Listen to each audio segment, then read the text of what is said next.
ನಮಸ್ತೆ ಎಲ್ಲರಿಗೂ. ಇವತ್ತು ನಾನು ಬದನೆಕಾಯಿ ಪಲ್ಯ ಮಾಡ್ತಾಯಿದ್ದೀನಿ. ಬದನೆಕಾಯಿ ಪಲ್ಯ ಮಾಡೋಕ್ಕೆ ಇವೆಲ್ಲ ಐಟಮ್ ಹಾಕಬೇಕು.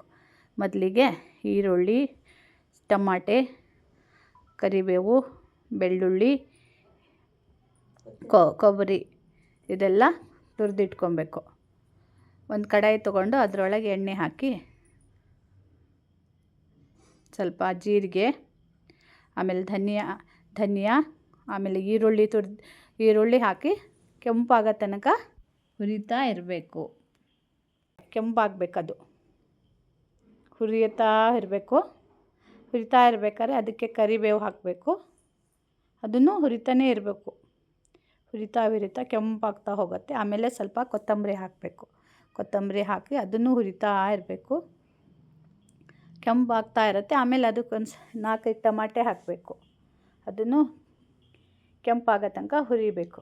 ಆಮೇಲೆ ಮೆಣಸಿನ ಪುಡಿ ಹಾಕಿ ನಮಗೆ ಎಷ್ಟು ಖಾರ ಬೇಕೋ ಇಲ್ಲ ಸಪ್ಪೆ ಬೇಕೋ ನೋಡಿ ಅಷ್ಟು ಹಾಕ್ಕೊಬೇಕು. ಅದು ಎಣ್ಣೆ ಒಳಗೆ ಫ್ರೈ ಆಗ್ತಾನೆ ಇರಬೇಕು. ಆಮೇಲೆ ತುರಿದಿಟ್ಟಿರೋ ಕೊಬ್ಬರಿ ಅದನ್ನು ಎಣ್ಣೆ ಒಳಗೆ ಹುರಿಬೇಕು. ಮಸಾಲೆ ವಾಸನೆ ಹೋಗೋ ತನಕನೂ ಹುರಿಬೇಕು. ಹುರಿತಾ ಇರಬೇಕು. ಆಗಿದ್ಮೇಲೆ ಸ್ವಲ್ಪ ಕಲ್ಲುಪ್ಪು, ಆಮೇಲೆ ಹುಣಸೆ ಹಣ್ಣು, ಆಮೇಲೆ ಸ್ವಲ್ಪ ಬೆಲ್ಲ ಹಾಕಬೇಕು. ಇದೆಲ್ಲ ಹಾಕಿ ಹುರಿದು ಗ್ಯಾಸು ಆಫ್ ಮಾಡಬೇಕು. ಇನ್ನೊಂದು ಕಡೆ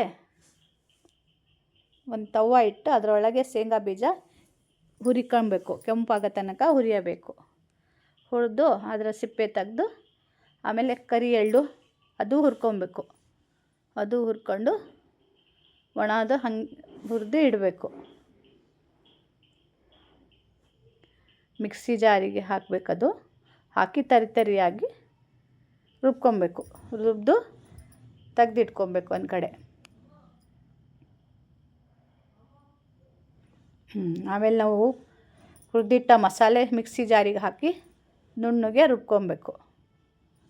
ರುಬ್ತಾ ಅದಕ್ಕೆ ಹುರಿದಿಟ್ಟು ಶೇಂಗಾನೂ ಹಾಕಬೇಕು. ಹಾಕಿ ಅದು ರುಬ್ಕೊಬೇಕು.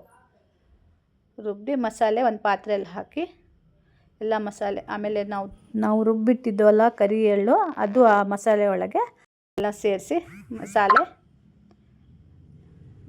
ಒಂದು ಕಡಿ ತೊಗೊಬೇಕು. ಅದರೊಳಗೆ ಎಣ್ಣೆ ಹಾಕಿ ನಾವು ಬದನೆಕಾಯಿ ಕಟ್ ಮಾಡಿರ್ತೀವಲ್ಲ ಅದರೊಳಗೆ ಈ ಥರ ಮಸಾಲೆ ತುಂಬಬೇಕು.